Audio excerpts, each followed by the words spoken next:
Welcome back to Smart Health, your guide to the future of health and wellness. Today we're talking to Sarah Morgan, clinical nutritionist and head of nutrition innovation at Rootine. In today's episode, we dive into simple ways to improve your sleep, stress, and focus, a critical part of health you've probably never heard of, and common health disruptors in our everyday life. Welcome, Sarah. We're so excited to have you back on the podcast. Thanks for having me. Excited to be here.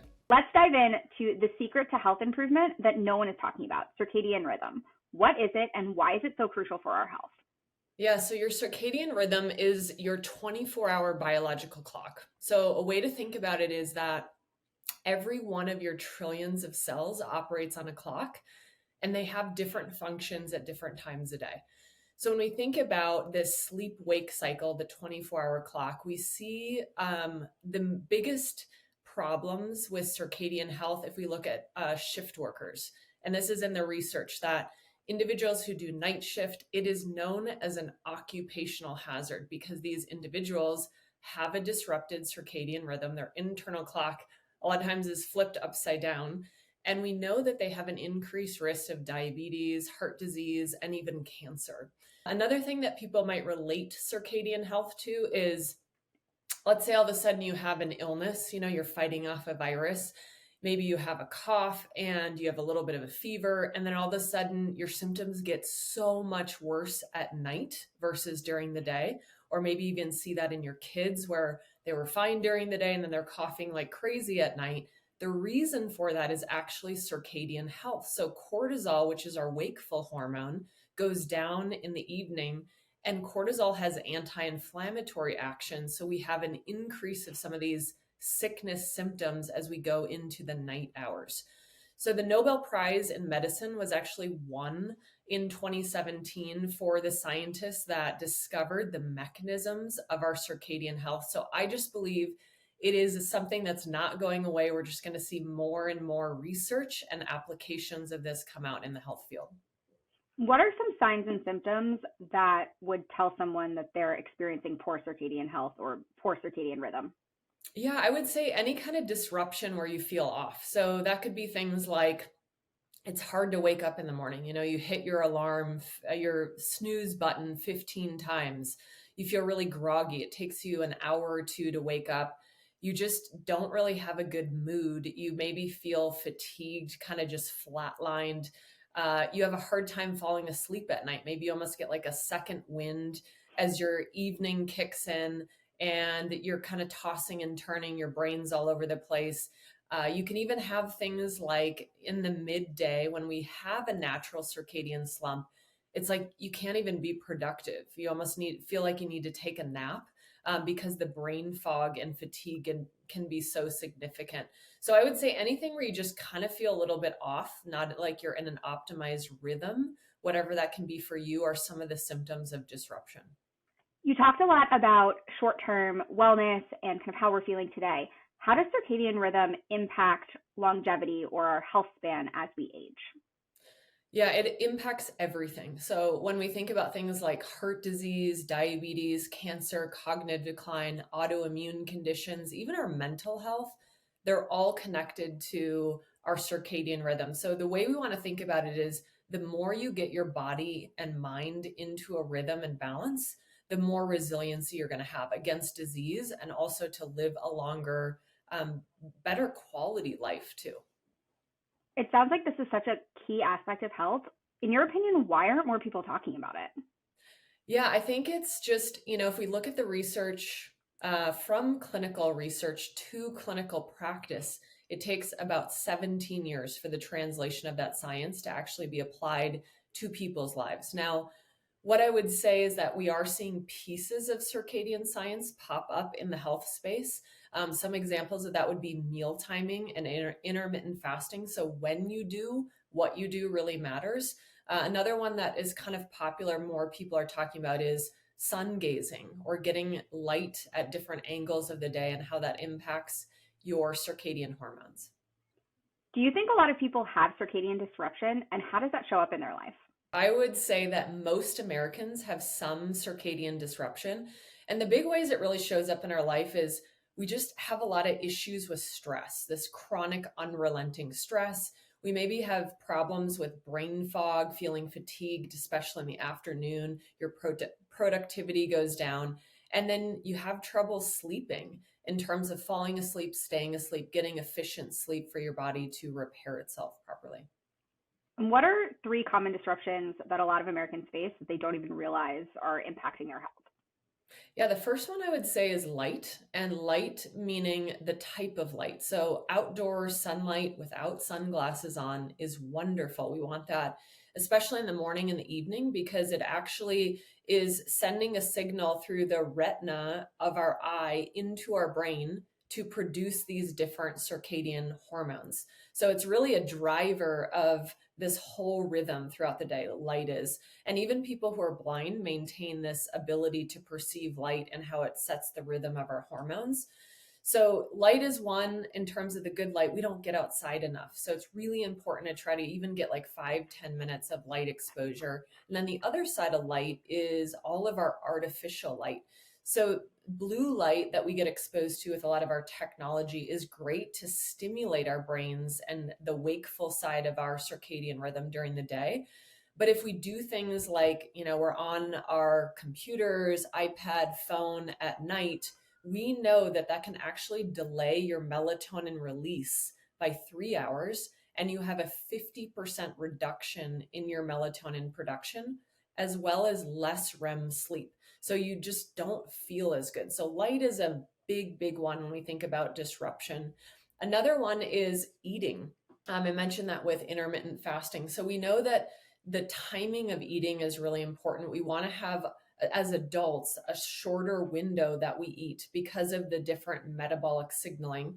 And you want to actually consume more of your calories earlier in the day because you're set up to be more metabolically efficient. That's part of that circadian rhythm with the hormones, that they're actually going to use your food to burn it and use it as fuel, which means you feel better, you have more energy, and you want to eat lighter at night. And that's going to also help your sleep as well as preventing any unnecessary weight gain. Third one I would say is kind of tied into light, but more about stress. And that is lack of nature. We just don't get outside enough as humans. What's really interesting about that is we know that a walk out in nature is better at lowering your stress hormone, cortisol, versus taking a nap. So it truly is a therapy. And there's kind of some conversation about like forest bathing is a way that we get out in nature that can help encourage a healthy circadian rhythm. You mentioned that we should be consuming most of our calories earlier in the day. There's this whole trend around intermittent fasting where most people are consuming their calories later in the day. What's your opinion on that? I would say you can have a tighter eating window, but it's better to bump your calories earlier in the day versus waiting until the afternoon or evening and having a really heavy meal. And this comes from research actually out of Israel that looked at individuals who had the same caloric intake throughout the day. It was just their timing of when they ate was different, and they were able to completely change insulin levels based off of shifting their calories to earlier in the day. They had a more healthy insulin response versus later in the day was more reflective of a type 2 diabetes situation. And we hear a lot that you should stop eating 3 hours before you go to bed. And you just mentioned eating is a big disruptor when it comes to overall circadian health. Why is it that we should stop eating that far before we try to go to sleep? Yeah, so this is a really good example of personalization. So this isn't for everyone. Everyone should understand their individual rhythm and understand their body's needs. But one reason why most people do well not eating for 3 hours before bed is we don't want our digestive tract to be active when we're sleeping. When we're sleeping, our body goes into repair mode from our brain to all the way down into our body. So we actually detoxify. We do a lot of deep repair. So if your body's digesting food, that takes away from the ability for it to do that repair and detox. And you can actually see that even in wearable metrics where your resting heart rate stays a little bit higher if you eat right before bed because your body's actually working harder. It's more active. Now, the caveat to this is some people actually have a fueling problem when they go to sleep at night, where they wake up around 2 to 3 a.m. and it's almost like It's a startle response where they I'm wake one of up. those people. Yeah. And Yeah. you get, because your blood sugars get low throughout the night, you actually have an adrenaline release that helps increase your blood sugars because they're going too low. So if that's you, you're like, oh my gosh, that's totally me. That happens. I'm up at 3 and it's really hard to go back to bed. Sometimes eating a little bit of fat, it doesn't have to be a lot. Some people do well with like a tiny bit of protein added to that, can actually help prevent those low blood sugar events throughout the night so you get better, more effective sleep. So another example of how circadian health really is personalized. I'm someone who has started the MCT oil and a little bit of protein, and that does help power through those blood sugar lows. But I figured that out from a CGM. Wearing it, I was Yeah. waking up and I could see that my blood sugar was crazy low at the same time I was waking up. And that's when I started ignoring the advice to not eat anything and started trying a few things that can or have been shown to help. And so I love that it's really personalized. So for most people, don't eat 3 hours before you go to sleep. But if you're waking up in the middle of the night, could be your blood sugar. So try some other options there. But it's small, correct? Yeah, small. It doesn't have to be a lot. You don't want to, and no matter what, no one should be really eating a massive meal before they go to bed. They don't need it. Definitely. Let's talk about how your circadian rhythm impacts your sleep, your stress, and the brain fog that you talked about before. Yeah, so we kind of ride this roller coaster throughout our 24-hour, this clock that we have. We have all these ups and downs of different hormones. So if we actually start with sleep, melatonin is the sleep hormone, and our body likes to release that around 10 p.m. and we get a peak going into midnight. So that is the big driver of sleep is melatonin. And you want to make sure that you get a good melatonin release from your brain so that you get into a good sleep cycle again, where you can stay asleep and you don't have any of these disruptions.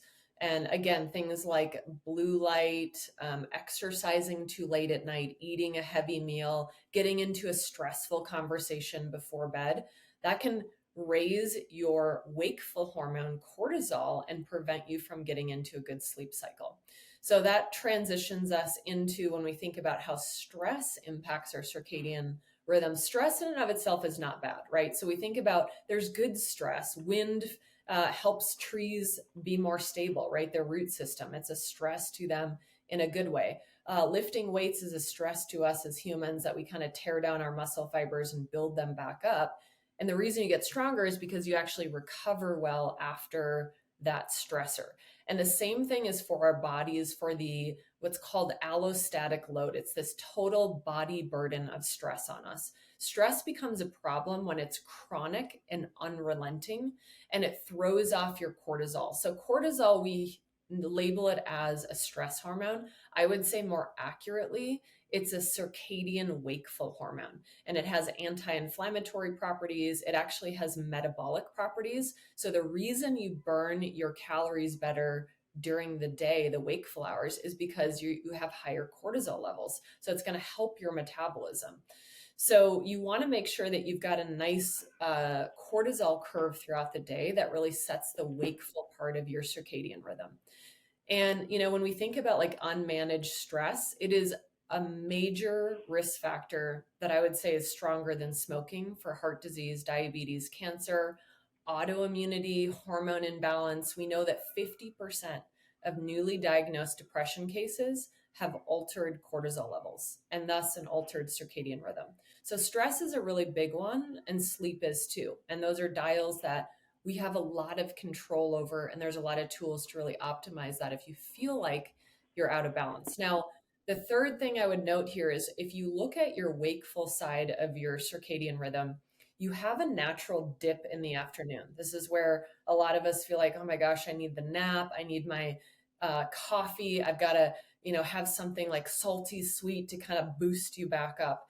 And one of the things that can happen, there's a lot of reasons for brain fog and fatigue in the afternoon, including if you don't sleep well or you have too much stress. But something that's rarely talked about is a neurotransmitter called acetylcholine. And you need choline to make this productivity neurotransmitter. And what's really interesting is 90% of women are deficient in choline, which is again needed for this productivity neurotransmitter that's important for memory, learning, recall, productivity.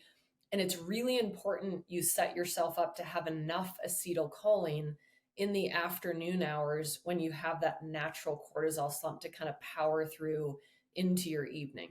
So those are a few ways that circadian health can really impact your sleep, stress, and brain fog. And on the hopeful message, there's a lot you can do to support it and fix it if you feel out of balance. What are some ways that you can support acetylcholine production in the afternoon during that energy dip? Yeah, so the big thing that individuals need to understand is they need to get enough choline. And one is in their diet, two is supplemental forms. And there are all these precursors to acetylcholine in addition to choline that when we were actually formulating Focus, I did a very deep dive into the scientific literature on this, that you can actually kind of hack your way to more acetylcholine by stacking these individual ingredients together for a synergistic benefit. But simply getting more choline, I would say, is a first step to increasing acetylcholine levels. And what's really interesting, you talked about longevity earlier. Brain fog, fatigue, kind of like, oh my gosh, I can't remember what I was going to say. I walk into a room, what was I going to grab? Those are things that I think we kind of laugh about in society, but I really believe they are potentially very early signs of the brain kind of struggling to function properly. Could that eventually turn into things like early stages of cognitive decline and Alzheimer's over the course of decades? I believe so. And the reason for that is there's really good research now looking at low acetylcholine levels in the brains of individuals who have cognitive decline and Alzheimer's. So it is really important to be picky about your brain health in your younger years because it does impact your longevity. One question I wanted to ask, and this is a personal experience that I just dealt with, where I was exhausted because my kids weren't sleeping. It was kind of night after night. We had so much going on, and I just felt so much hungrier throughout the day. Is there anything to that when it comes to the science or circadian health? Yes, absolutely. So sleep is really important for us to maintain a really ideal body weight. And the science there is that we actually have hormones that regulate our appetite. One is leptin that tells your brain like, oh, I'm full, I feel good, I'm ready to carry on with my day. I don't have to think about food all the time. Ghrelin is your hunger hormone. It's the one that's like, it is time to eat. You're going to think about food, seek out food. So in the research, they looked at individuals who got on average 4 to 5 hours of sleep, which is sleep deprived, for a week. And they measured these hunger hormones and satiety hormones. And what they discovered is that leptin, that tells you you're full, was suppressed by a lack of sleep, and ghrelin ramps up. So they found that individuals who were sleep deprived on average consumed 200 to 300 extra calories a day. And if we do the math, that's 70,000 extra calories a year and 10 to 15 pounds of fat mass per year. So if you're not motivated to sleep better by anything other than it might actually help you lose weight, there is a scientific truth to that. And that is why when you're sleep deprived, you can actually feel more hungry. What are some ways that we can stabilize blood sugar with our diet? Number one that I think is just hard to do, but it's really important, is get enough protein. And I'm a big proponent of about 1 gram per pound of ideal body weight. So if you weigh 150 pounds, try to get around 150 grams of protein a day. It is amazing how it will help your energy and it will take away sugar cravings because it stabilizes you. The other thing is getting enough healthy fats. Fats are really stabilizing to blood sugar and insulin levels. And sadly, we have a lot of just toxic processed fats in our food supply that cause a lot of inflammation and dysregulation of even our blood sugar and insulin levels. So you want to eat things like avocados, nuts and seeds, the fatty acids that are in things like fish, that are really, really beneficial, anti-inflammatory, stabilizing for you. I've been seeing a lot around the fact that your body can't absorb more than like 30 or 35 grams of protein per meal. Is there any truth to that? Not that I know of. I think it comes down to Are you able to make enough hydrochloric acid in your stomach and digestive enzymes, meaning pancreatic enzymes, bile, all these important things that actually break down the proteins into the amino acids to be absorbed across that brush border in your GI tract. But if we think about humans, like when they didn't have as much food sources and they would kind of gorge themselves on a bigger meal and then have a longer time of fasting, they were able to absorb that. For women that are looking to get more protein in their diet, what are some of the key suggestions that you have for them? First and foremost, like start a diet where you're tracking the intake, because it's really hard to know like how much is in these different sources, right? When you're first starting out, and that's okay. So don't be intimidated by that. If you're like, I don't even know what is a protein source. But I would say in the morning, focusing on things like eggs is really good if you can tolerate those. Those are also a great source of choline, which is good for your brain. Even things like Greek yogurt is that's a more concentrated form of protein. You could do different smoothies that have the protein powders. I also in the wintertime love doing oatmeal, mixing in some protein powder, berries on top of that. And then moving into lunch, it can be having a super salad, as simple as that. So you're getting your veggies, you have a nice base of some good carbohydrates there, and then you're throwing in some kind of source of protein. I am personally a proponent of animal proteins. They're much more concentrated in protein. It's a lot easier to get your protein needs. You can do it with plants. You just have to be a lot more strategic and planned out and know what you're doing. So things like chicken, throwing a salmon on your salad. You could do even grill up some lean sausages, like chicken sausages, put those with peppers, black beans, and onions kind of thing is also delicious. And then dinner time, I would say most people do a good job of getting, around 30, maybe 40 grams of protein if they're having some kind of serving of protein with their veggies and a good carbohydrate with a little bit of healthy fat sprinkled in there at dinner. Let's talk snacks. How do you get the high protein snacks? What are some good examples? I'm not a fan of snacks. So I think that some people need them, but I am a fan of protein bars. If you feel like you need to have some kind of snack, you could also do like, beef stick, doing some like hummus with different like nuts and seeds and some veggies is a great way. But I would say I would encourage most people to get their protein breakfast, lunch, dinner.